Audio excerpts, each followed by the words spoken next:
Madame la Présidente, je ne sais pas si vous êtes toujours là, connectée. Je peux meubler quelques instants, mais ça n'ira pas au-delà des instants. Vous êtes là. Et vous êtes là. Madame la Présidente, je vous laisse la parole. Après, je dirai 2 mots physiques de bienvenue à la salle que vous ne voyez pas forcément. Et je vous laisse la parole, Madame la Présidente. Merci, Monsieur le conseiller. Donc, Monsieur Godmer, merci d'avoir accepté notre invitation. Monsieur le doyen Copolani, merci pour votre fidélité. Merci à ceux qui sont dans la salle, je ne les vois pas forcément. D'abord, je prie de m'excuser. Je demande à l'Assemblée, évidemment, de m'excuser parce que il se trouve que j'ai, comme je le disais tout à l'heure, le Covid et donc que je ne pouvais pas être physiquement présente. J'en suis vraiment désolée.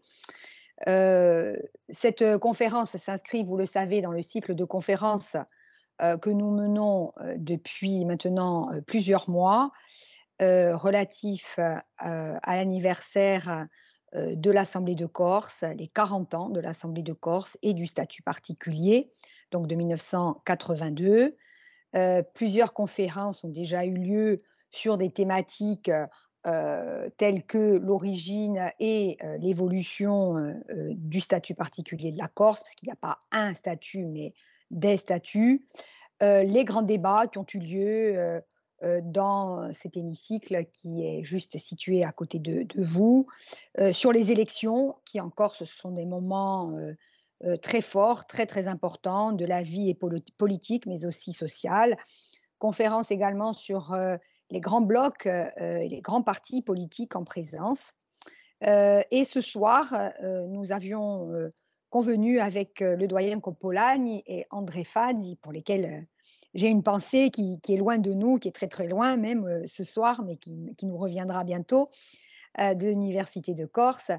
Nous avions convenu qu'il fallait, au-delà de la science politique et au-delà des analyses historiques, une approche en termes de sociologie. Et André Fazzi avait pensé tout de suite à Laurent Godmer.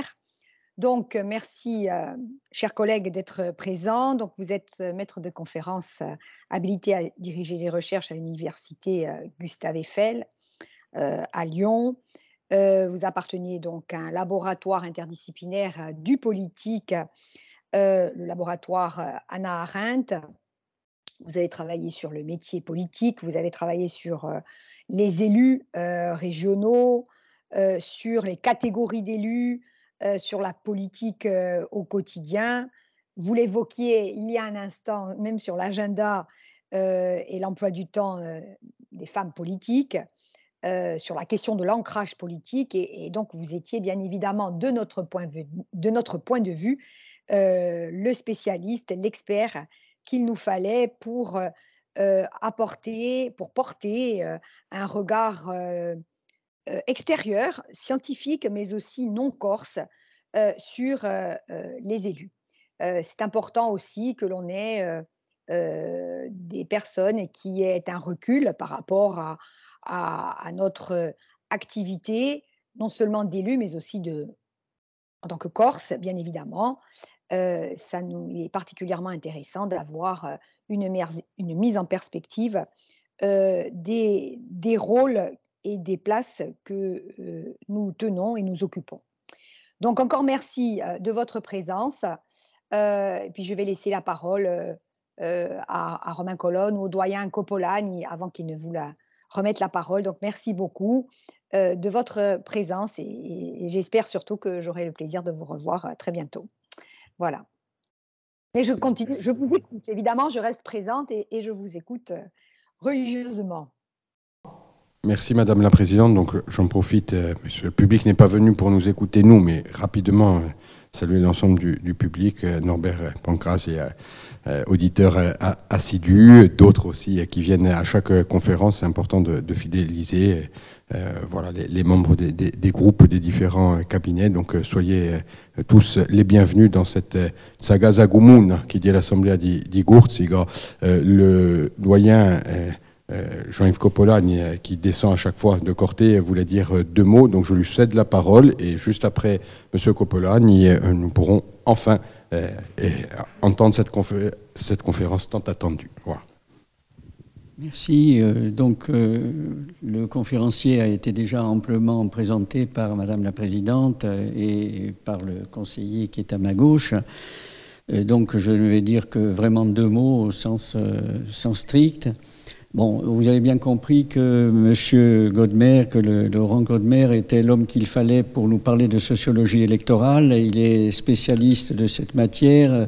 Il a soutenu une thèse à Paris, à Panthéon-Sorbonne, il y a 20 ans, sur les mutations du capital représentatif, la sélection des représentants régionaux. C'est donc tout à fait adapté. Et dans la longue liste de ces publications que vous trouvez facilement sur Internet, je note par exemple un ouvrage en 2009, Des élus régionaux à l'image des électeurs. Ça, c'est un point qui est intéressant, même pour des historiens. Je sais que dans ma thèse sur les élections à l'époque napoléonienne, qui sont à une autre époque, et donc il y avait ce problème du reflet électeur élu qui est quelquefois paradoxal. On aura l'occasion d'en parler lors de la dernière conférence prévue dans ce cycle. Il y a aussi les élus régionaux, un personnel politique entre notabilisation, dénotabilisation et renotabilisation. Ça aussi, je pense que ça va être abordé. C'est un des points intéressants de ce sujet. Alors, je ne vais pas monopoliser. On a déjà un certain retard. Je ne sais pas si c'était le fait que la sociologie était considérée comme plus sérieuse, plus rébarbative. Je ne sais pas trop quelle est la raison ou si c'est la saison, et donc je vais passer la parole tout de suite au conférencier. Merci, M. Godmer, c'est à vous. Merci beaucoup, chers collègues, merci, chers collègues et chère présidente. Bonsoir à tous, buonasera à toutes. Et pour m'écouter, en fait, je fais un travail de restitution du travail de l'Assemblée de Corse elle-même, notamment de Vanina Piazza, qui était là tout à l'heure, je ne sais pas si elle est toujours là. Oui, voilà. Et de toute son équipe, qui ont collecté énormément d'archives, qui les ont numérisées. Et moi, je suis arrivé après pour essayer de forger quelques hypothèses sur l'évolution des 40 ans de l'Assemblée de Corse du point de vue sociologique, c'est-à-dire du point de vue du recrutement, des filières d'accès, qui représente la Corse, qui est membre de cet hémicycle qui est derrière nous. Puisqu'en général, dans les assemblées régionales, effectivement, se pose la question de la notabilité, la question du professionnalisme politique, et particulièrement en Corse. Donc c'est véritablement un laboratoire intéressant. J'ai tout de suite isolé 3 thèmes qui me semblent structurer l'évolution des élus corses. La question des femmes, dont on parlait tout à l'heure avec la présidente, la question de la féminisation, la question de l'âge des élus, du rajeunissement des élus, de la diversité générationnelle des élus, sur lesquels on peut avoir des données très précises, et bien sûr la question de la notabilité, la question des professions, la question des trajectoires des élus, qu'est-ce que ça signifie en fait en termes de maintien d'un personnel politique, par exemple traditionnel, peut-être plus traditionnel, peut-être plus élitaire même que dans d'autres régions. Donc je commencerai très rapidement par la question des femmes, la question du genre, et je pense qu'on pourra échanger sur ces différents résultats de recherche à partir des bases de données qui m'ont été transmises et que j'ai essayé de croiser avec mes recherches précédentes, bien sûr. D'abord, la question de la féminisation tardive mais effective de l'Assemblée de Corse. Alors, quelle est sa trajectoire spécifique? Toutes les assemblées régionales en Europe, en France, ont connu une forte féminisation, ne serait-ce que parce que c'est obligatoire en France, mais chaque assemblée a une histoire propre, et c'est le cas de l'Assemblée de Corse. Elle est tout à fait intéressante parce que le stéréotype d'un champ politique corse particulièrement masculiniste perdure très très fortement, même s'il y a une présidente désormais, n'est-ce pas? On l'a vu par exemple avec la première délégation pour la négociation sur l'autonomie cet été, où l'article du Monde qui en rendait compte insistait quasiment au-delà même du thème, uniquement sur le fait qu'il y avait 19 hommes et 2 femmes. ce qui peut poser question, mais ce qui n'est absolument pas la réalité de l'Assemblée de Corse. En revanche, c'était la réalité de l'Assemblée de Corse et de beaucoup d'assemblées au début de leur histoire institutionnelle, puisqu'effectivement, il y a eu une fois, je vais y venir, où il n'y avait pas de femmes à l'Assemblée de Corse. Une seule fois. Mais surtout, on a une première période entre 1982 et 1998, où soit on n'a aucune femme, donc ça c'est très intéressant, il y a une préhistoire très récente de la vie politique, soit on n'a aucune femme, soit on a une femme, soit on a deux femmes. Donc c'est vraiment totalement un autre fonctionnement du système politique professionnel dans lequel les femmes évidemment sont très marginales, et donc ça n'a absolument rien à voir avec ce que c'est devenu depuis 2004. Mais ce qui est intéressant encore, c'est qu'il y a une deuxième période intermédiaire, ce qui est donc le moment charnière, c'est 1999, où commencent à émerger véritablement des élus femmes en nombre, donc 6 femmes puis 7 femmes, donc avant la parité. Et évidemment, après la parité, là, en revanche, on a très, très nombreuses femmes, entre 24 et 32 femmes à l'Assemblée de Corse, parfois une majorité de femmes, avec le jeu des remplacements, dans les années 2004-2010. Et donc ça évolue très nettement. Et donc on a même, entre 2008 et 2010, 31 femmes sur 51 membres, avec les jeux des démissions. Et bien sûr, ensuite, on entre dans une période banale, où la professionnalisation politique des femmes politiques corses se naturalise, se banalise, s'organise, elles sont réélues. Voilà, on a tout un ensemble de politiciennes de carrière qui sont présentes à l'Assemblée de Corse. Et la proportion reste bien sûr la même avec la parité. Évidemment, là, les choses changent peu. On a 31 puis 32 femmes, par exemple, en 2018, et 31 puis 32 femmes en 2021 et en 2022. Et bien sûr, le 1er juillet 2021, bon, c'est un moment symbolique quand même important, l'élection d'une femme présidente de l'Assemblée de Corse. Pourquoi est-ce important? Bien sûr, là, en perspective avec les autres assemblées régionales. C'est-à-dire qu'il y a un certain nombre de régions qui, depuis, sont présidées par des femmes, en France par exemple, en Allemagne, mais c'est un processus, c'est un ensemble de leaders politiques qui sont encore relativement rares, en tout cas minoritaires. Donc on peut parler tout simplement d'un rattrapage politique, d'une professionnalisation parallèle importante, surtout que, je termine là-dessus, on a des femmes présidentes de groupe, on a des femmes présidentes de commission, voilà. Et même, c'est presque un cas d'école désormais, la Corse, 2022, depuis le 18 juillet 2022, puisqu'il y a une parité exacte, donc 32 femmes et 31 hommes, et une parité exacte du nombre de femmes dans chaque groupe, malgré les contournements possibles, etc. Là, c'est presque un cas d'école, je le disais, 16 femmes sur 32 au groupe Femois Corsica, 8 femmes, puis 9, dont la présidente pour le groupe Unso Funovo, le groupe de droite, etc., etc.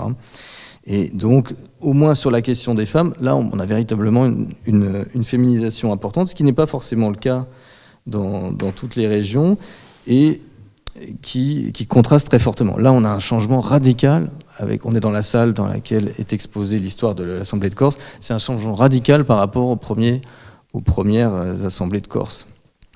Vraiment un paysage politique totalement transformé sur ce plan-là, mais ce n'était pas spécifique à la Corse. Par exemple, Poitou-Charentes, qui était souvent citée comme une des premières régions ayant eu une femme présidente célèbre, donc avant Marie-Antoinette Maupertuis, il y avait Ségolène Royal, mais c'était aussi une des régions dans lesquelles il y avait le moins de femmes élues lors des premières assemblées régionales en 1986 et en 1992.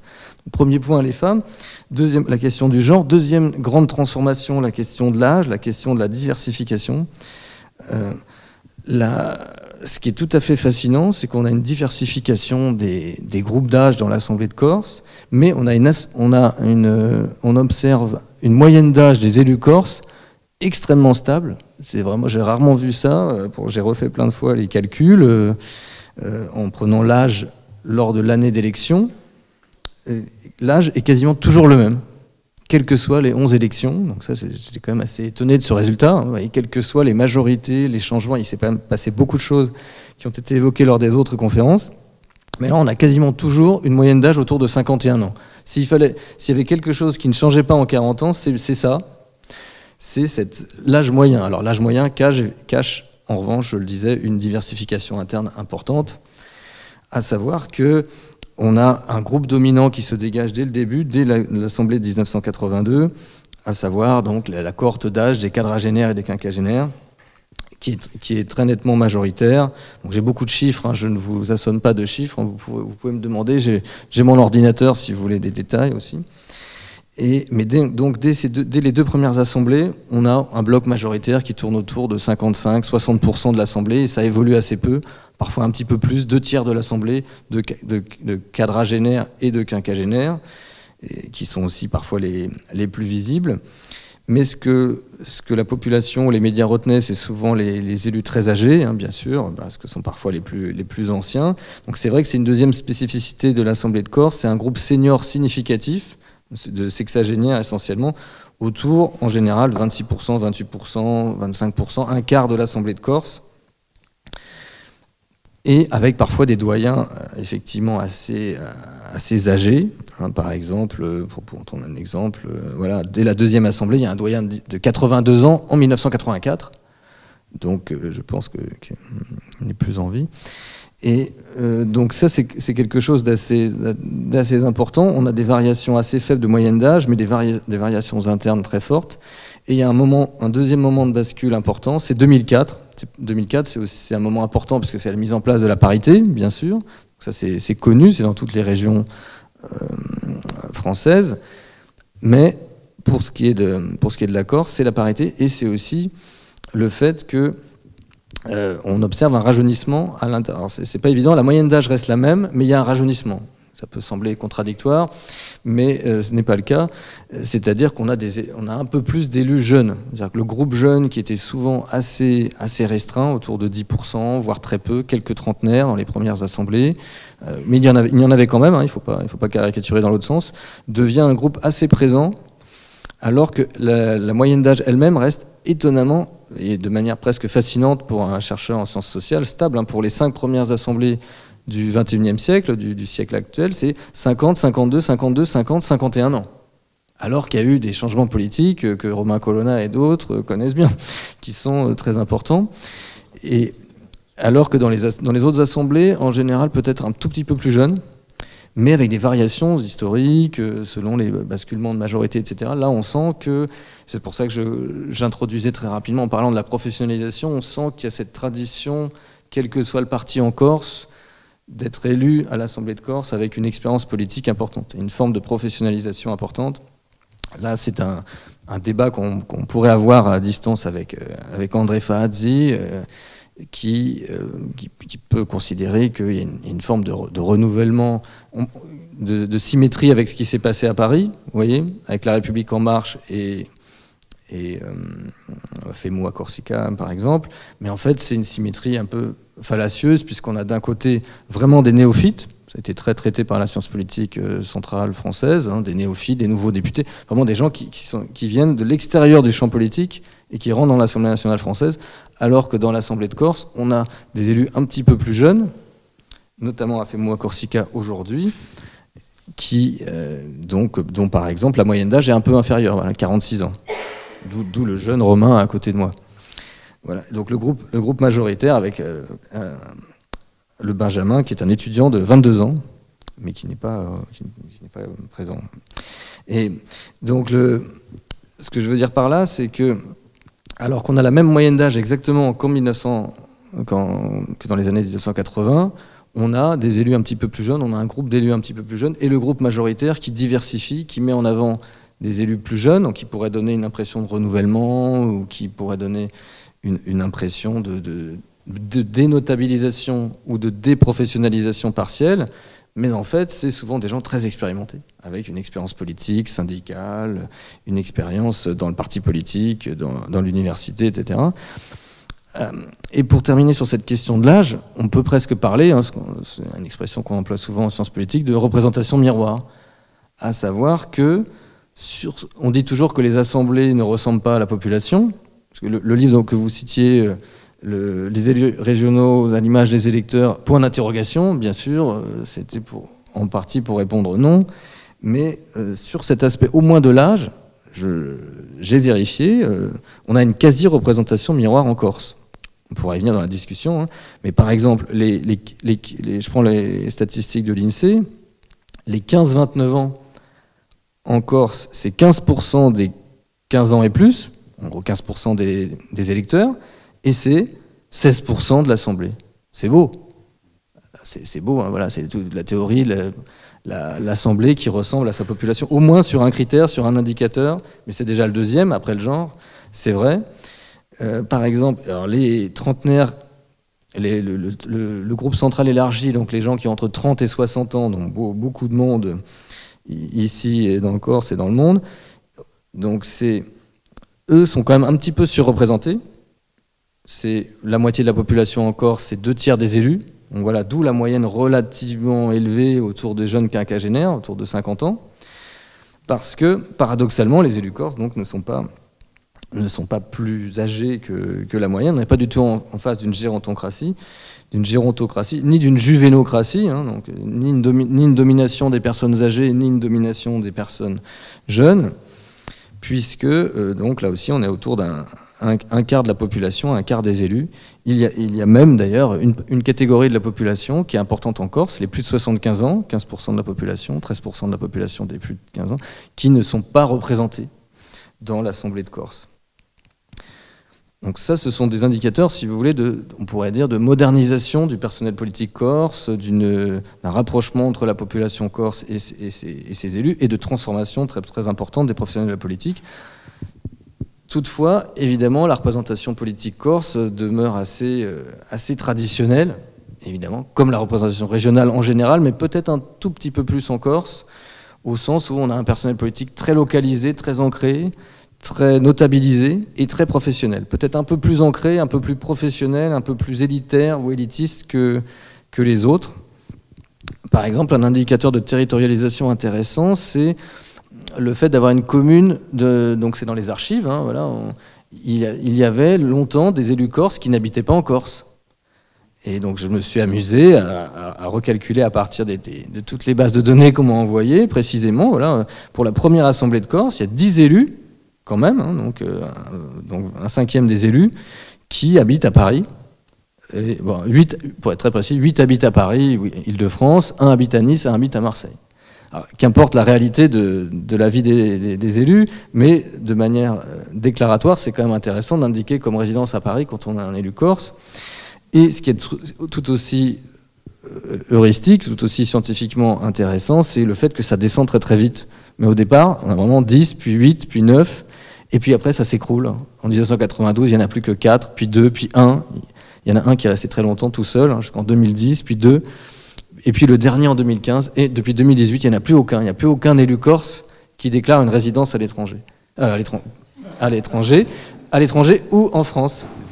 Mais c'était pas un lapsus préparé. Vous allez voir pourquoi je vous parle de l'étranger, puisque c'est le deuxième indicateur, c'est le lieu de naissance. Effectivement, plusieurs élus corses, y compris dans l'Assemblée actuelle, sont nés à l'étranger, en Afrique en l'occurrence. Mais donc voilà, donc on n'a plus du tout d'élus qui n'habitent plus en Corse, et on a de moins en moins d'élus qui sont nés hors de Corse. Donc ça, voilà, là on a des informations tangibles et révélatrices d'ancrage, de territorialisation, d'inscription territoriale. Par exemple, en 2004, 2010, 2015, on a 21, 23%, 25% encore d'élus qui sont nés hors de Corse. Et en général, d'ailleurs, plutôt en PACA, Paris, quelques-uns à l'étranger, mais quelquefois aussi dans les autres régions. J'ai toutes les statistiques, hein, si ça vous intéresse. Un qui est né à Monaco, bon voilà. Et donc c'est à l'étranger ouais, aussi. Et ce qui est intéressant, c'est que ça baisse ensuite. Voilà. Et notamment dans l'Assemblée actuelle, 2021-2028, on a 17% seulement d'élus qui sont nés, faites attention à ce que je dis, qui sont nés hors de Corse, hors de la collectivité territoriale de Corse, pour être très précis. Mais je pense que tout ça, c'est intéressant. Ben, Ornella Garaziani est dans la salle, qui va bientôt soutenir sa thèse sur ces... Donc, elle pourra réagir sur ces questions. Mais c'est intéressant, le détail est intéressant. C'est-à-dire que finalement, il n'y en a que 2 qui sont nés à Paris, par Île-de-France, 2 en Afrique, disais-je, et 7 qui sont nés en Provence-Alpes-Côte d'Azur. Donc ils sont nés hors de Corse, mais moins loin qu'avant. Donc je pense qu'on pourrait raffiner, mais c'est très très révélateur de trajectoires notabilières, de trajectoires très ancrées territorialement, de trajectoire culturelle, on en parlait avec Romain Colonna peut-être aussi. Et le troisième et dernier indicateur, et je conclurai ensuite, c'est bien sûr la question des professions, la question de l'ancrage socio-professionnel des élus corses, qui permet d'attester une représentation assez traditionnelle, comme dans les autres régions, mais je le disais, peut-être un petit peu davantage que dans les autres régions, ce caractère très notabilière, puisqu'on a très très peu en Corse d'élus techniciens, employés issus des mondes ouvriers. On a très très peu aussi, très rapidement, sauf dans la première assemblée, d'élus agriculteurs.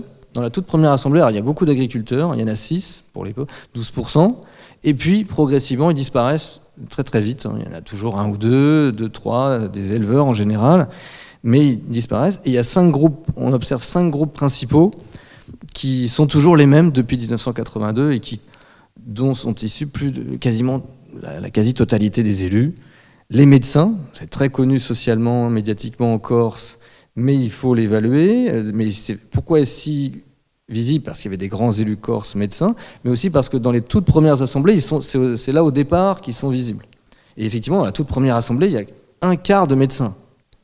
Donc ça peut être utile, évidemment, mais c'est beaucoup.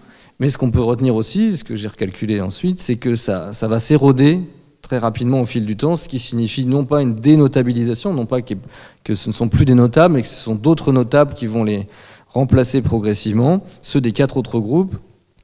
Les cadres, au sens très très large, qui sont assez nombreux dans l'Assemblée de Corse, et de plus en plus nombreux, ingénieurs, dirigeants d'entreprise, gérants de sociétés, de commerce au sens très très large, qui sont au départ peu importants, autour de 19-20%, et qui sont de plus en plus nombreux ensuite.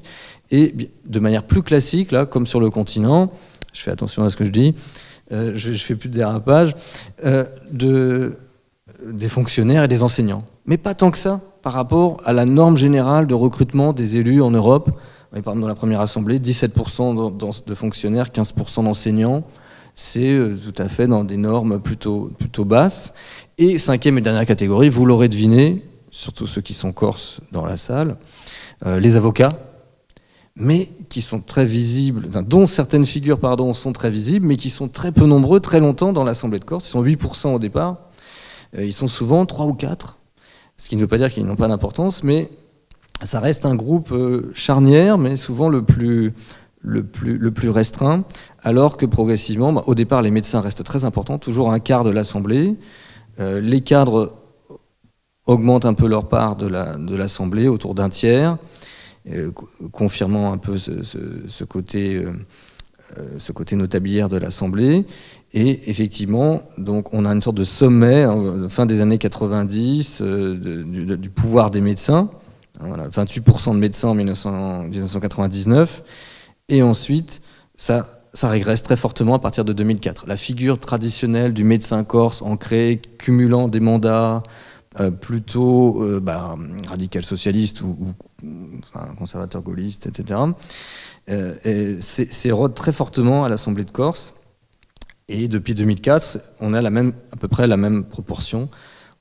Pour terminer, donc en 2021, donc 10% de médecins, 8% de médecins, et donc pour la première fois, après 40 ans, les médecins dépassent à 2 près les avocats.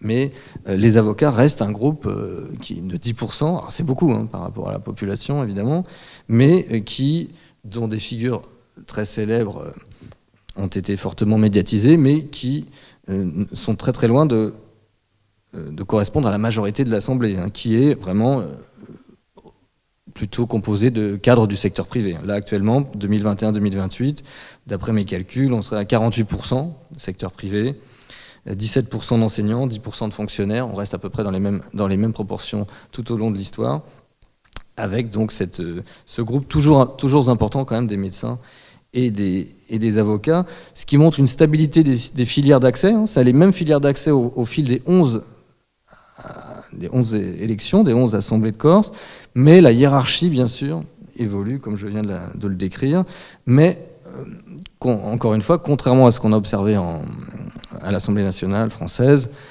on ne peut pas parler de déprofessionnalisation. Ce sont des gens très ancrés, qui ont souvent d'autres mandats, une vie politique, une expérience importante. Et on n'est pas du tout dans le modèle, me semble-t-il, ça peut faire l'objet de débats de sciences politiques, le modèle de la société civile du député macroniste. Donc il n'y aura pas de problème, puisque vous n'en avez pas, donc personne ne va se plaindre dans la salle. Mais sur le continent, il y en a encore un peu. Et effectivement, ce modèle voilà, de l'élu purement issu d'un monde extra-politique est, à mon avis, très peu prévalent dans l'espace de l'Assemblée de Corse.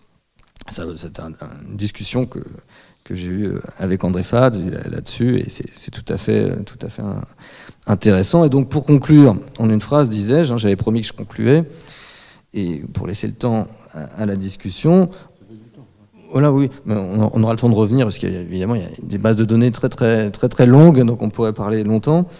C'est qu'on a le maintien d'une élite politique très professionnalisée, très ancrée localement, territorialement. Deuxièmement, en revanche, on a une très forte transformation physionomique, pour employer une expression qui rassemble la question du genre et des générations, qui est là effectivement très importante. Mais troisièmement et dernièrement, le point commun, me semble-t-il, entre les 11 assemblées de Corse, entre les différents groupes politiques corses aussi, je peux parler de la différenciation partisane, parce qu'elle existe évidemment. Si on parle des médecins, on pense tout de suite plutôt au pôle droit ou au radical socialiste. Si on parle des avocats, on va dans les périodes plus récentes, peut-être plus proche du pôle nationaliste parfois, etc. Mais au-delà de ça, on a des trajectoires assez proches de professionnalisation. C'est des schémas différents, mais on a véritablement peut-être, par hypothèse, et de manière différente, si on compare avec les autres régions, des élus beaucoup plus professionnalisés, sachant qu'on peut entendre la professionnalisation au sens classique en sciences politiques, bien sûr, comme le fait qu'on vit de la politique, qu'on vit par et pour la politique, donc la sociologie politique allemande l'a bien renseigné, Max Weber, mais on peut entendre la professionnalisation comme un métier avec des pratiques qu'on maîtrise, voilà, une façon de parler, une façon de se saisir des dossiers, une façon de maîtriser l'habitus professionnel de l'homme politique, et aussi, troisièmement, bien sûr, la professionnalisation comme spécialisation, et là, on peut considérer que ces 40 années de l'Assemblée de Corse nous mettent en face d'une élite, me semble-t-il, très professionnalisée. Donc on a une contre-élite qui s'est substituée à l'autre, à partir de 2015, aux élites anciennes, mais avec, me semble-t-il, des profils de professionnalisation assez communs. Je vous remercie de votre attention.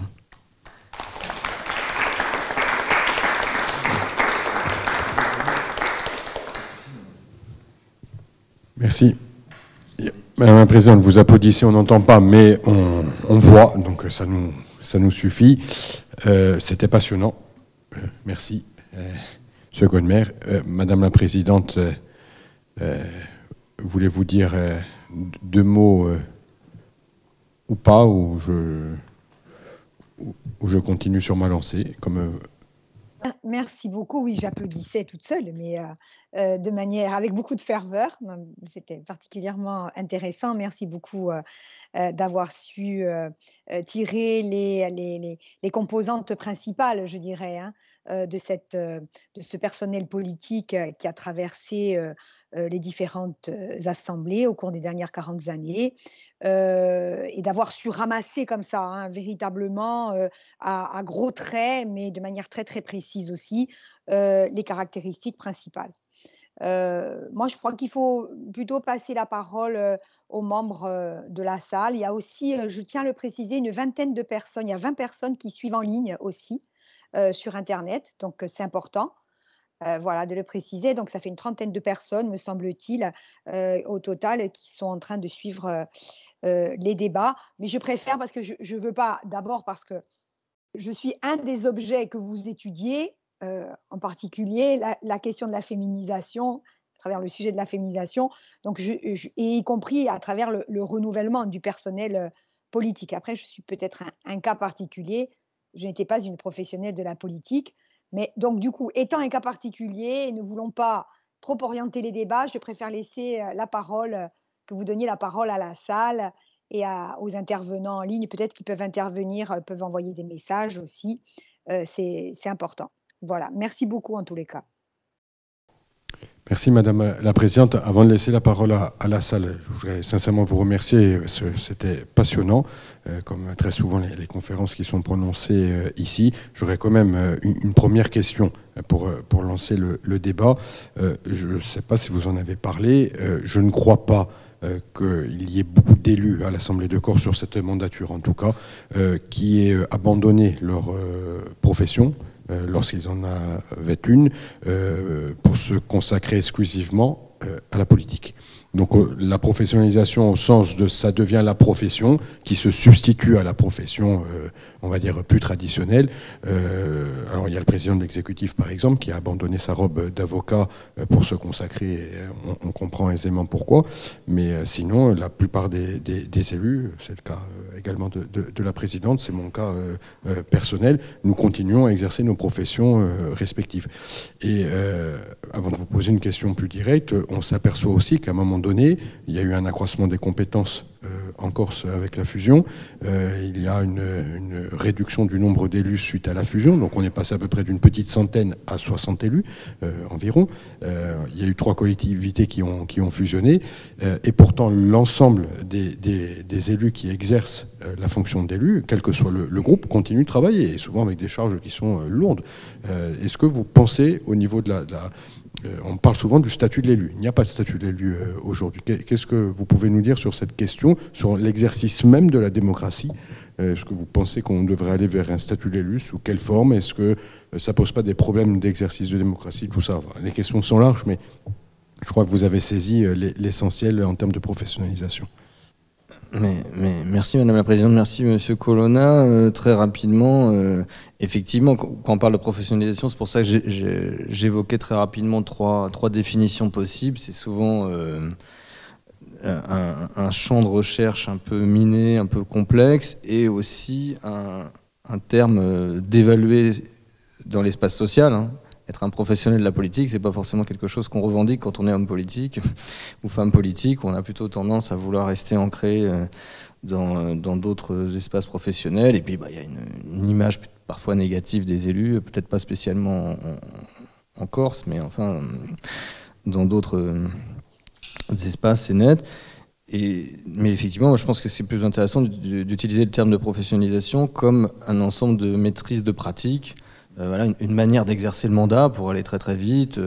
On en parlait en préambule avec la présidente, dans la gestion de l'emploi du temps, un travail au sens presque commun du mot professionnel, du professionnalisme, de la bonne gestion de son propre travail politique. Ça, c'est tout à fait net.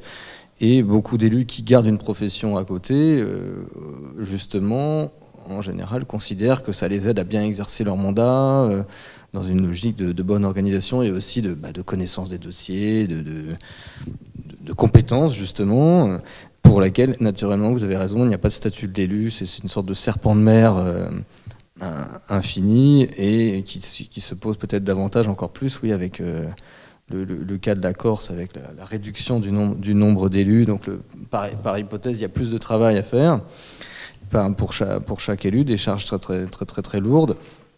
Mais justement, comme on a un recrutement des filières d'accès où, en gros, les gens n'arrivent pas par hasard à l'Assemblée de Corse. Voilà, il y a tellement peu de places et tellement peu aussi en Corse, d'espace dans lequel faire une carrière politique, que, en général, arrivent plutôt des élus aguerris. Et c'était déjà net dans d'autres périodes. La première fois que j'étais venu ici, il y a 20 ans, quand j'étais à la place d'Ornella à Garziane, en thèse, j'avais interviewé Paul Coastan, qui est donc président du groupe nationaliste de l'époque, et maintenant conseiller territorial simple.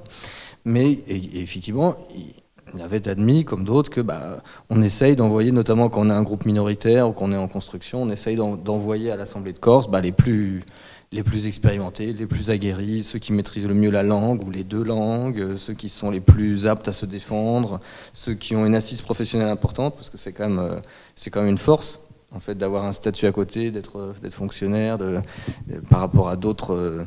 Voilà, je citais l'idéal type inverse du député macroniste parachuté, qui serait l'inverse, qui n'a pas de possibilité de faire des allers-retours entre la politique et le Parlement, et qui ne peut pas beaucoup s'appuyer sur son expérience dans l'Assemblée aussi, alors qu'il me semble qu'ici, voilà, on sait, l'université de Corté, c'est un lieu aussi de recrutement d'un certain nombre d'élus, et ça, j'ai l'impression que ça leur donne plutôt une assise, en dehors de la difficulté à gérer son emploi du temps, que ça les gêne dans leur travail.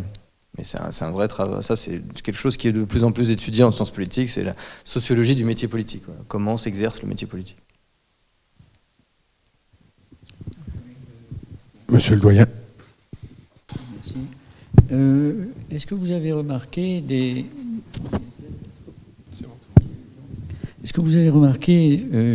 des effets différents lors des changements de mode de scrutin, puisqu'il y a eu des changements assez notables, par exemple les listes départementales. Est-ce que ça avait des effets sociologiques donc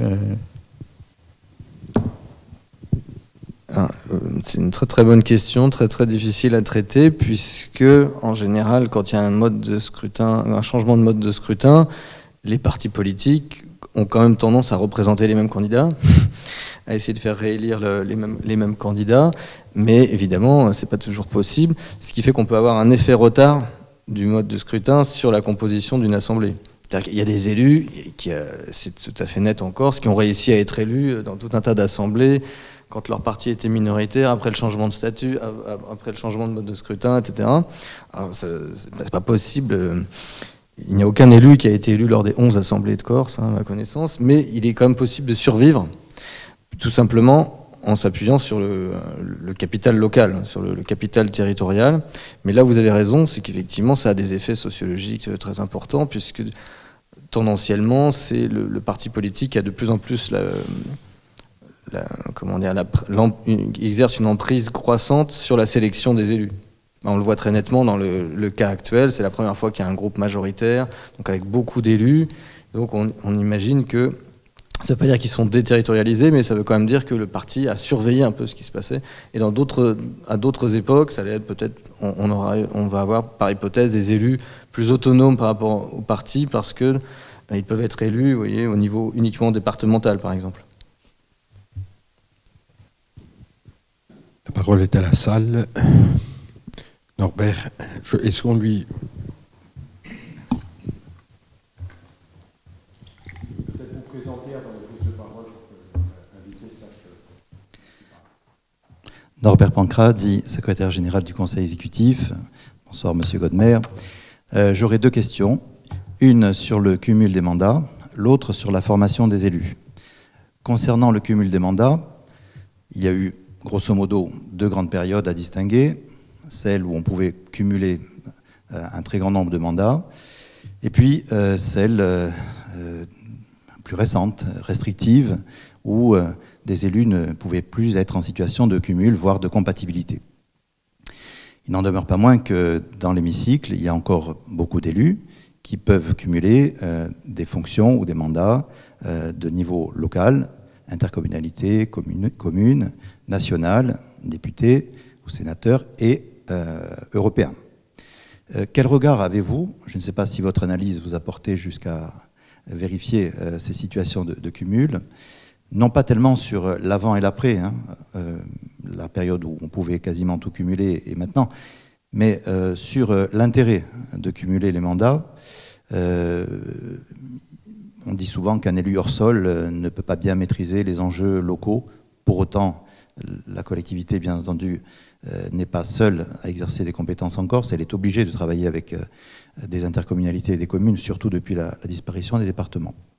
Donc, quel regard avez-vous sur, en quelque sorte, l'avantage à exercer un mandat territorial et un mandat local, national ou européen? Deuxième question, sur la formation. Est-ce que, plus largement, au-delà du cas de la Corse, vous avez pu étudier l'apport, la plus-value des formations suivies par des élus et la plus-value, effectivement, que l'on peut en tirer pour assurer un meilleur exercice de leur mandat? Je vous remercie.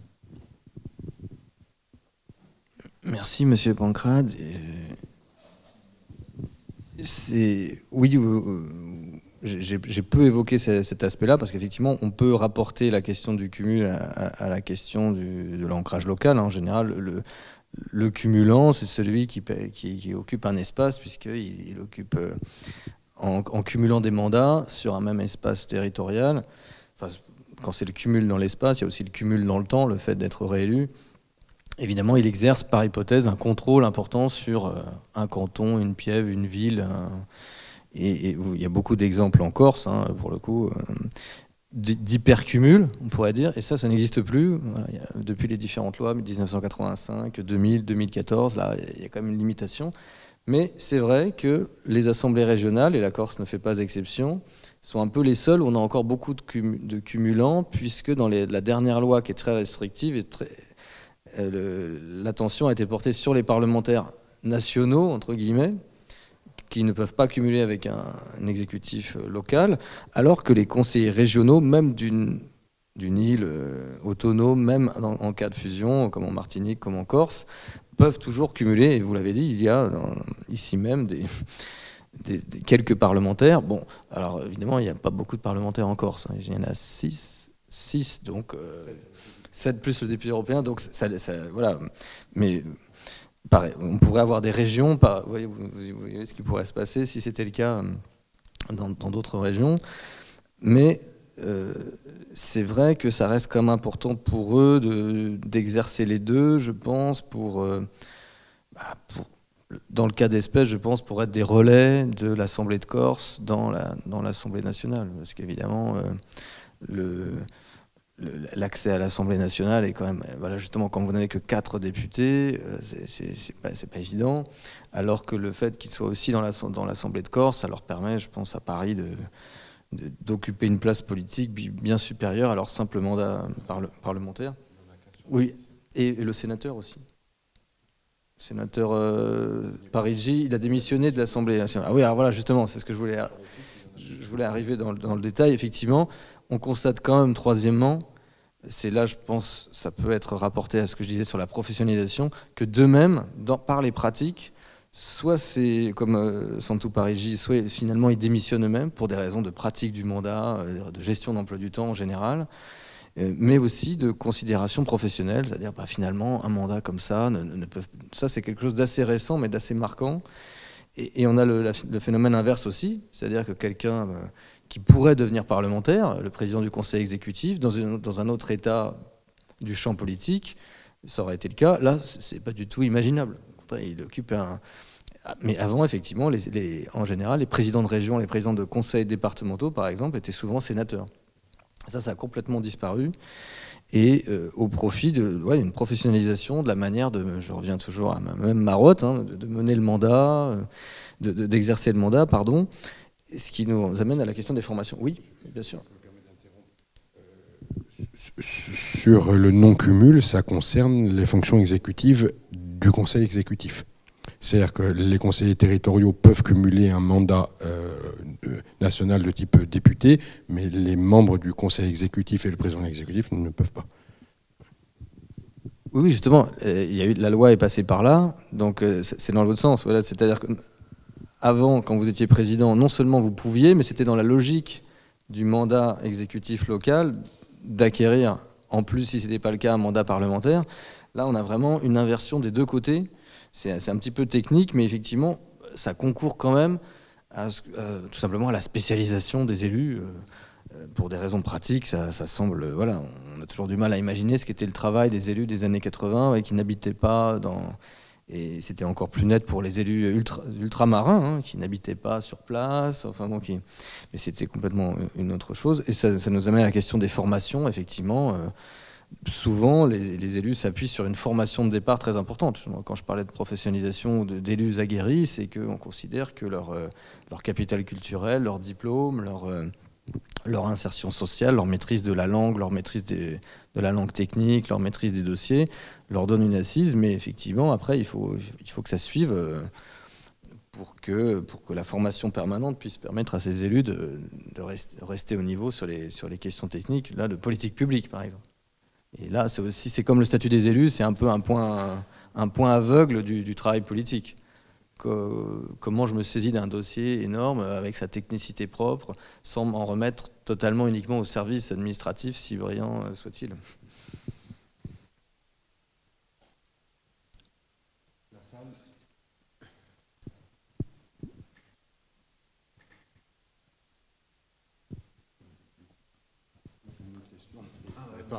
Non mais Matteo Pompa, merci de vous présenter avant de prendre la parole.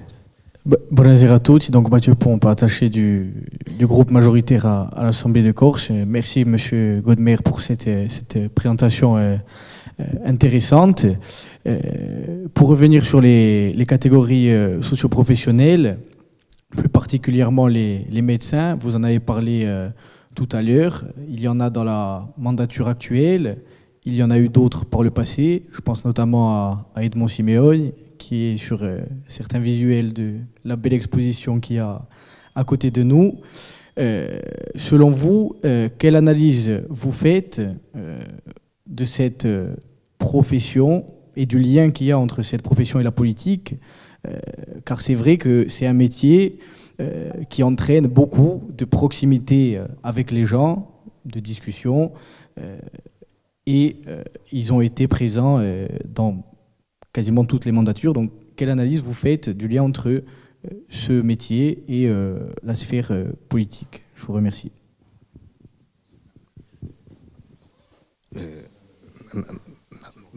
Simon Reynaud. Oui, il y a beaucoup de médecins dans la politique corse. Hein, ça, c'est en général l'image commune de l'homme politique corse par les non-spécialistes de la politique corse. Hein. Je pense par le biais territorial et par le fait d'être médecin, ça véhicule immédiatement une classification sociale supérieure, très, très marquée, des études très longues, longtemps d'ailleurs en dehors de... Enfin, même toujours, hein, souvent en dehors de la Corse. Voilà. Mais après, souvent, il faut aller à Nice, il faut aller à Marseille. Enfin bon, ça a tout un tas de trajectoires particulières. Mais effectivement, après, c'est le fait d'être un... Jean-Sébastien Herrig parlait d'ultra-proximité, de société politique d'ultra-proximité. En sociologie, on parlerait de société d'interconnaissance très proche. Évidemment, le médecin, par son travail même, à la fois territorial et fondé sur des interactions, a une place très, très, très, très importante. Mais il y en a d'autres. La figure classique de la République des instituteurs ou de la République des avocats, là, c'est vraiment le médecin qui occupe cette position-là aussi, pour une deuxième raison, parce qu'il incarne, je pense, la notabilité au sens sociologique dans des espaces politiques, des partis où, par exemple, il y a des hauts fonctionnaires, mais ils sont peut-être moins présents que dans la politique nationale ou d'une manière différente. Et le médecin, c'est à la fois, voilà, c'est le maire, c'est celui qu'on connaît, c'est l'équivalent positionnel de quelqu'un qui aurait fait des grandes écoles dans d'autres, je sais pas, à Paris, voilà. Il occupe plusieurs positions inimaginables dans une autre société en une seule personne. Et puis après, il y a des caractéristiques spécifiques de la profession. On peut l'exercer très longtemps, on peut arrêter, on peut faire de la politique tout en conservant son cabinet, revenir, qui rendent cette profession particulièrement centrale dans l'espace corse. Mais encore une fois, ce qui est intéressant aussi, c'est de voir cette érosion et le fait que désormais les médecins sont moins importants, disons, dans l'univers autonomiste, pour aller vite, même s'il y a bien sûr Edmond Simeone, comme vous le citiez. Il y avait Edmond Simeone. Une question, M. Godmer. Dans mes souvenirs les plus lointains, notamment concernant Nicolas Sarkozy, j'entendais régulièrement dans le discours, il n'a pas fait l'ENA. Et en parlant, pour le caractériser, il s'est fait... il n'est pas passé par les grandes écoles françaises qui produisent du personnel politique, et ou du personnel administratif qui après, ou du personnel de cabinet qui devient souvent acteur politique. Et c'est souvent quelque chose qui revenait relativement régulièrement autour de Nicolas Sarkozy, en le présentant un petit peu comme un contre-exemple. Lui, je crois que sa formation d'avocat, il a fait sciences politiques, mais il n'a pas fait l'ENA. En Corse, nous n'avons pas ce type d'écoles auxquelles vous faisiez référence, qui sont grandes écoles comme l'ENA, ou qui ne produisent pas de personnel politique comme on peut en produire en France régulièrement chaque année. Du coup, alors vous l'avez dit, ça a été le fil rouge de toute votre conférence, mais si nous n'avons pas ces écoles-là qui produisent du personnel politique, quels sont les principaux moteurs, au-delà de la notabilité, qui font qu'en Corse, sans passer par une formation vraiment stricto sensu au métier de la politique, qu'on devient acteur politique, au-delà de la notabilité.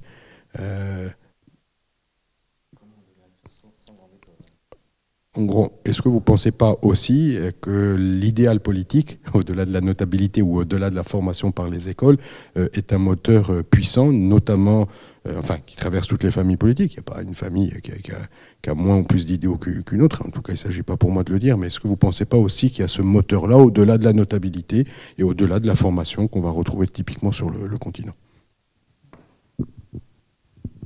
Oui, alors on ouvre un très grand débat, mais pour ne pas être trop long, effectivement, dans ses mémoires aussi, dans Passion, vous savez, il fait des mémoires sur plusieurs années, avec plusieurs tomes assez particuliers. Nicolas Sarkozy, oui, il insiste quand même là-dessus, voilà, le fait qu'il s'est senti et qu'il a mis en avant sa différence avec l'élite politique de l'époque, parce que non seulement il n'a pas été... D'ailleurs, il n'a pas fait l'ENA, il n'a pas présenté non plus, il n'a jamais voulu faire l'ENA. En plus, il n'a pas fini Sciences Po, il a été admis, mais il n'a pas fini, il n'a pas le diplôme. Donc, enfin, il est quand même avocat, etc. Ça, c'est un peu... Mais effectivement, il n'a pas fait d'école de pouvoir. Et il n'y a pas encore d'école de pouvoir au sens strict du type Institut d'études politiques en Corse. Sauf que, alors moi je suis à l'université Gustave Eiffel à Paris-Est, il y a l'IEP de Fontainebleau qui vient de se créer, donc franchement, il y a eu un peu de temps avant l'IEP de Saint-Germain-en-Laye, donc Madame la Présidente, franchement là, ce serait quand même assez logique qu'il y ait un IEP aussi stricto sensu en Corse.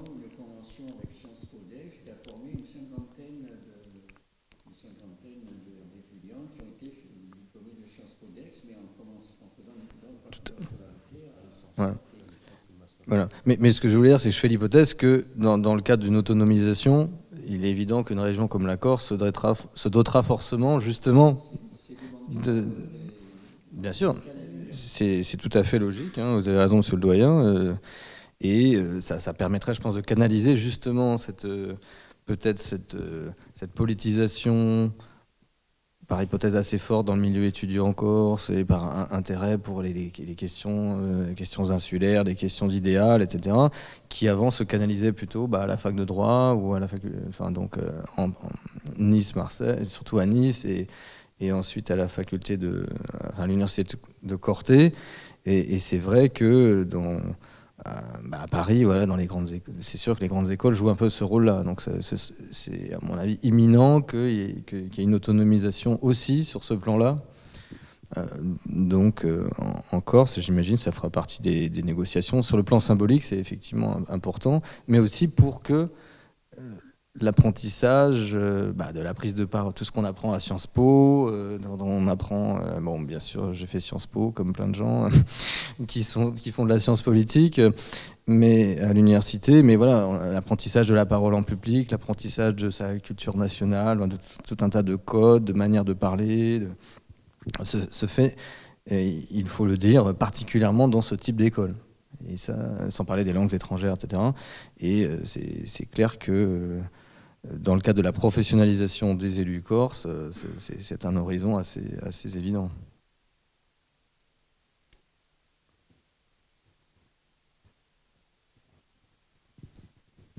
Oui, bonjour. Alors, je vais poser une question qui, moi, m'intéresse plus.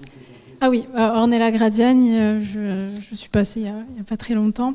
J'avais une question sur la question de l'autodéclaration des élus, de ceux qui se présentent aux élections. Parce que pendant longtemps, on a quand même eu des élus pas encore élus en tout cas, des gens qui arrivaient à mettre en avant l'idée qu'ils étaient sans emploi, par exemple. Je me souviens de listes, moi sur quoi je travaille, sur les nationalistes, où il y avait une part importante de gens qui se présentaient en tout cas en écrivant clairement qu'ils étaient sans emploi, sans mettre en avant leur cursus ou leur trajectoire politique.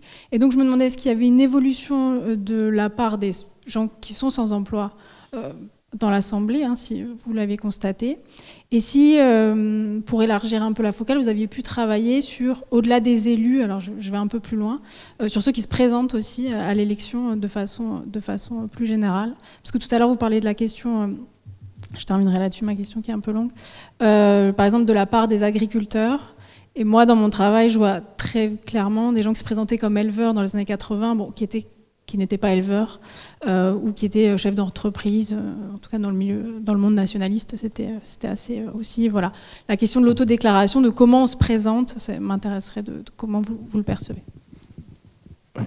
Merci Madame Gradiane. Oui, ça c'est tout à fait passionnant. Alors ça c'est tout à fait passionnant et tout à fait représentatif d'un biais de toutes ces études de sociologie politique, puisque même si les bases de données sont bien faites, même si on contrôle, qu'on essaie de trouver d'autres informations, on sait très bien que ça repose quand même à un moment donné sur du déclaratoire et qui est en lui-même une information. Voilà, c'est pas tellement la profession exercée par X, c'est tel élu, mais le type d'ancrage socio-professionnel qu'il souhaite mettre en scène dans le cadre de son mandat. Il a choisi de se présenter comme agriculteur. C'est quand même rare d'avoir des cas d'invention pure, mais effectivement, après tout, il suffit d'avoir un terrain qu'on loue et on peut se considérer comme... D'ailleurs, on trouve tout un tas de paraphrases, de périphrases, exploitant agricole, propriétaire. Enfin, dans les premières assemblées, il y a des gens qui disent propriétaire. Bon, c'est pas forcément une profession, mais ça signifie, ça peut, voilà. Et d'autres, au contraire, notamment parmi les premiers nationalistes, entre guillemets, surjouent, voilà, éleveurs, voilà, vont choisir le terme. C'est plus, je pense, je dirais plus des jeux linguistiques. Je suis éleveur, avec tout ce que ça véhicule. J'habite forcément en milieu rural. Je me place à un certain endroit du spectre politique. J'emploie un certain type de langage. Je veux me raccrocher à une histoire agro-pastorale spécifique, etc. Ce qui m'a d'ailleurs étonné, c'est qu'il n'y en ait pas tant que ça, effectivement. Vous avez raison, c'est plus un répertoire de mobilisation de campagne très fort. J'avais étudié ça dans mon livre « Le travail électoral », pour le coup en observant des campagnes électorales où il y avait des Corses, mais pas beaucoup. Hein. Enfin, c'était à Paris, il y avait quelques Corses, mais la plupart étaient non-Corses. Et effectivement, il y a tout un travail de mise en scène de soi qui fait partie de la campagne électorale. Mais je trouve qu'après, dans le cadre de l'exercice professionnel, souvent c'est très neutralisé. Donc souvent c'est non renseigné. Voilà, il ne donne pas de profession. Parce que ce jeu, il fait partie, à mon avis, de l'espace de la campagne. Et après, on rentre dans autre chose, et puis on rentre dans quelque chose qui est médiatisé, on change de statut symboliquement, et là, les distorsions de réalité, la communication politique, le jeu symbolique, le jeu linguistique, ça pourrait être plutôt rédhibitoire. Voilà. Voilà, on imagine, je sais pas, une sorte de média qui dirait, ben non, en fait, il n'est pas agriculteur, il a juste un 4x4, mais c'est pas, voilà, ou c'est pas un vrai X ou Y. Et c'est vrai que souvent, d'ailleurs, il faudrait voir, souvent il y a une distorsion très très importante entre la sociologie des candidats et la sociologie des élus. Ça, c'est extrêmement bien montré par la science politique dans les années 80-90. Déjà parce qu'il y a un tamis social quand même extrêmement fort. Hein. Il y a une fermeture sociale du monde politique qui reste très, très importante, en Corse comme ailleurs. Donc, beaucoup de monde peut, pour le dire simplement, beaucoup de monde peut se présenter. Et en Corse, il y a beaucoup de listes à chaque élection, il y a une impression de fragmentation, etc. Mais après, beaucoup d'appelés, peu d'élus. Et le passage à l'élection, voilà, comme par hasard, on retrouve ces 90% de notables de ces 5 groupes professionnels occupant des positions supérieures dans l'espace social de manière assez stable. En revanche, vous avez raison, dans tout l'espace délibératif, paranationaliste, le monde culturel, etc., ça peut être important aussi, la campagne électorale, pour mobiliser, faire circuler des thématiques. Mais après, quand on passe à l'élection, évidemment, ça va être différent. Mais je pense que là, on observera une différence surtout avec le niveau local, où là, il y a plus d'espace pour ce type de candidature, cette variété, ce jeu sur les identités, ce que Annie Kollwald appelle les identités stratégiques. Hein. Quelle identité stratégique on choisit pour se montrer dans l'espace politique? Voilà, on peut être avocat, il y a des gens qui sont avocats entre guillemets, membres du barreau. Mais voilà. Bref, je ne développe pas. Et Madame la Présidente qui voulait... Non, mais ne vous excusez pas, au contraire, Madame la Présidente voulait intervenir. Vous pouvez, allez-y. Oui, très bien, c'est bon. Merci beaucoup.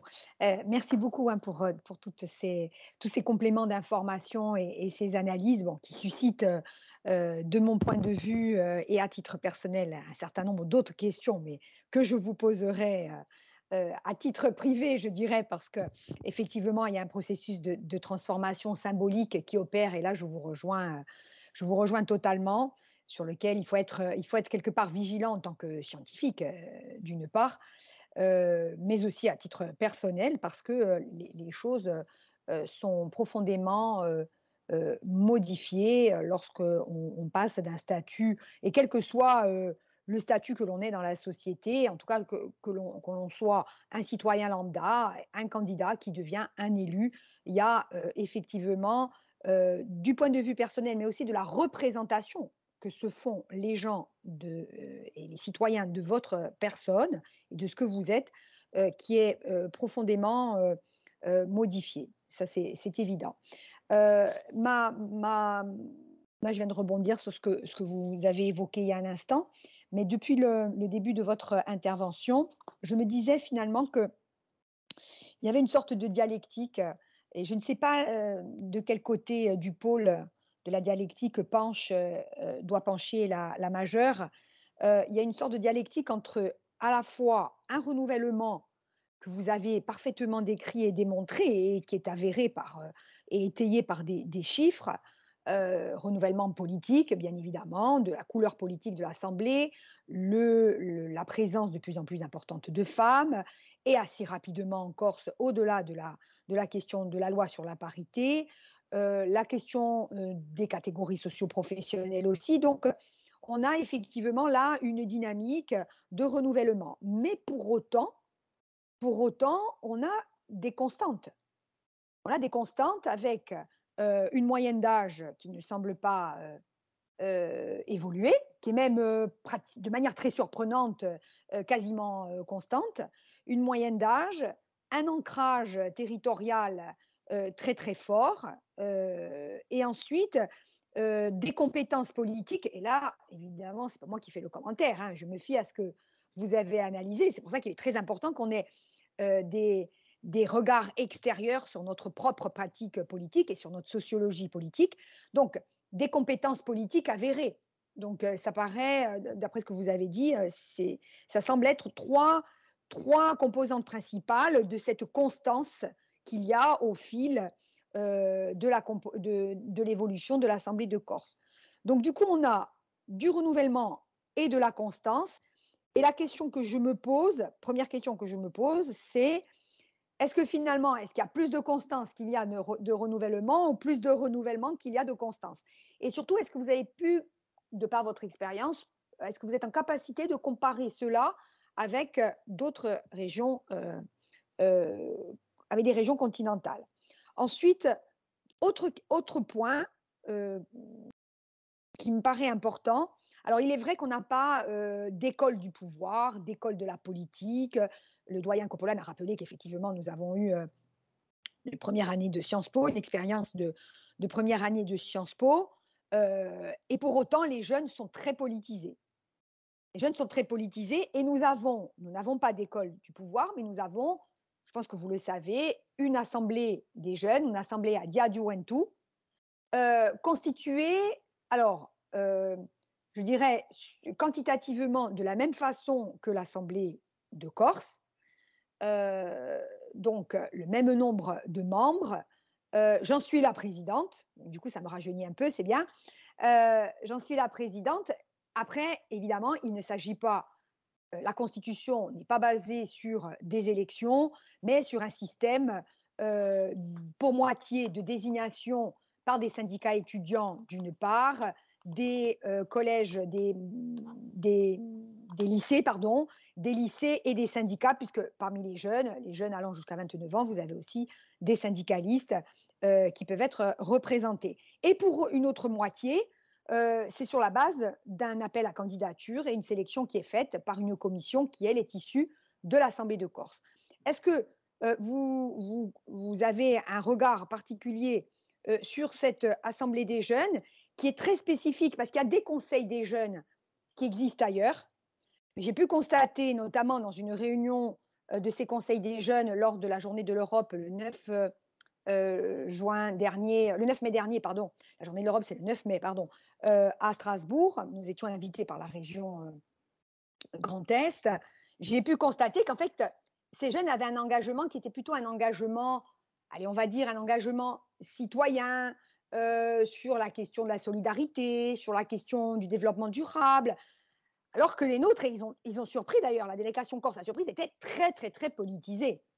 Voilà, très politisé, avec des clivages droite, gauche, des présidents de groupe, etc., etc.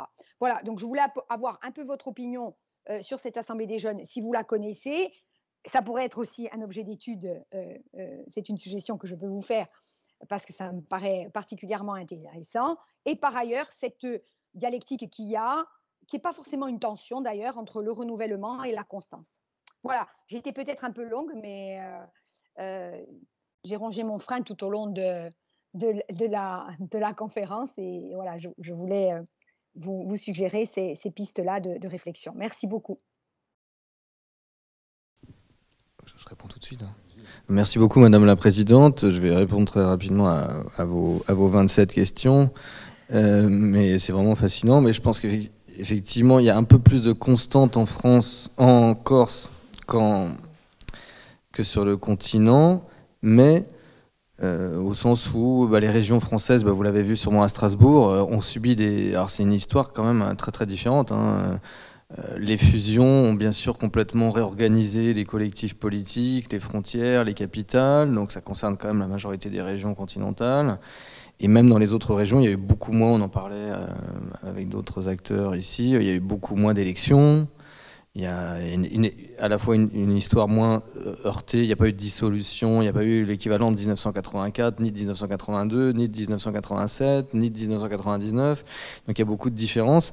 Mais le fait est qu'on a des assemblées, paradoxalement, assez instables, avec beaucoup de changements politiques, là aussi des changements de mode de scrutin, des changements de statut finalement, et des assemblées qui sont beaucoup moins visible, beaucoup moins centrale dans le jeu politique. Souvent, c'est vraiment un mandat de second ordre, le mandat régional. C'est vraiment le contraire de ce qui se passe en Corse. Enfin, c'est pour beaucoup d'élus, c'est parce qu'on est élu régional, il faut bien le dire, parce qu'on n'a pas été élu maire de grande ville ou parlementaire, etc. C'est un peu un mandat, ou alors c'est un mandat tremplin, mais en tout cas, c'est souvent un mandat secondaire par rapport à d'autres.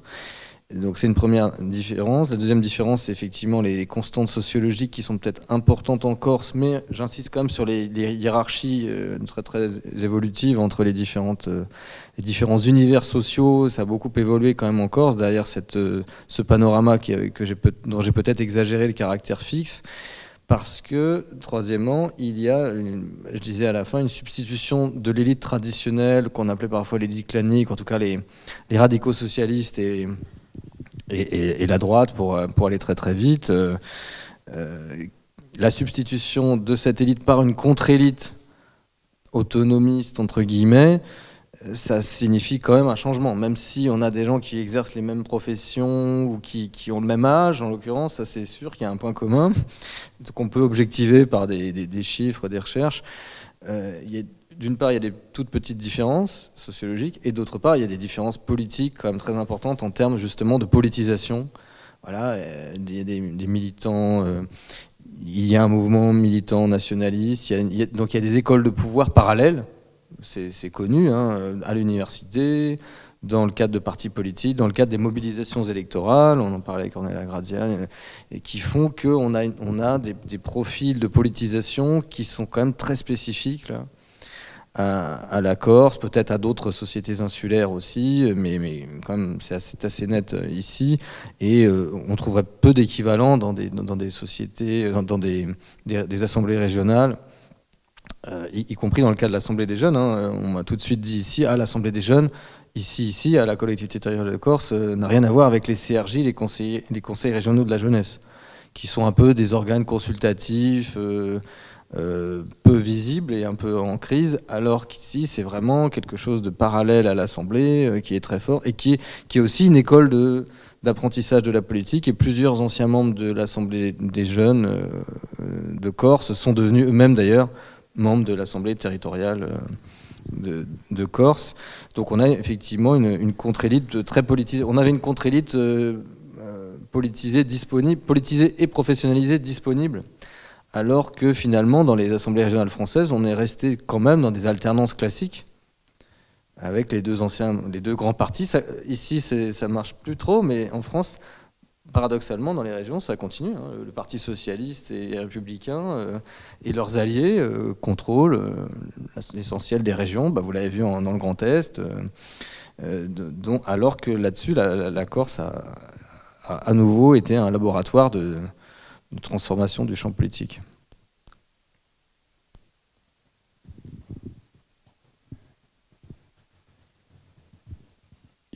Je crois que c'était pour nous. Il m'a semblé qu'à l'entrée, il y avait un petit buffet où ai-je rêvé. Si tel était le cas, moi je vous propose, sauf s'il y a une dernière question, qu'on prenne une dernière question éventuelle. Et je disais en aparté à notre hôte que venir à l'Assemblée de Corse sur une conférence, c'était pire, Madame la Présidente, qu'une soutenance de thèse. Il est assailli de questions, on lui suggère des pistes de recherche.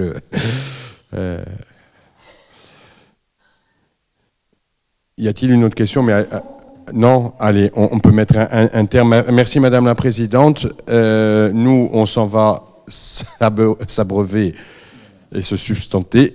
Merci à notre invité pour ses lumières. Ça a été vraiment un moment très plaisant.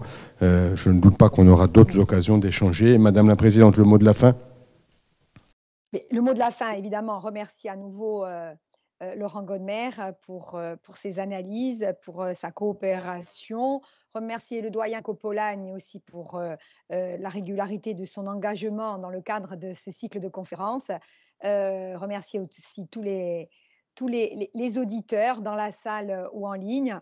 Et je pense que nous allons avoir, et je le dis aussi à l'attention de Monsieur Godmer, nous allons avoir dans les mois qui viennent des actes de ces conférences. Et je crois qu'ils viendront compléter l'expression orale qui a été donnée sous des formes multiples, d'ailleurs en présentiel, en visio, de différentes manières. Et je pense que ça va être particulièrement intéressant. Et puis, je vous invite aussi à consulter et à visiter cette très belle exposition pour laquelle je remercie encore le secrétariat général de l'Assemblée, notamment Vanina Piazza, le secrétariat général du Conseil exécutif, Norbert Pancradi, Serge Tomi, bien évidemment, pour le secrétariat général, et puis mon cabinet aussi, en particulier Jean-Sébastien Arrigui, j'en perds son prénom, voilà, qui s'est fortement impliqué aussi pour la tenue de ces conférences. Voilà, merci à tous, à Ringradiabi, et après, au revoir.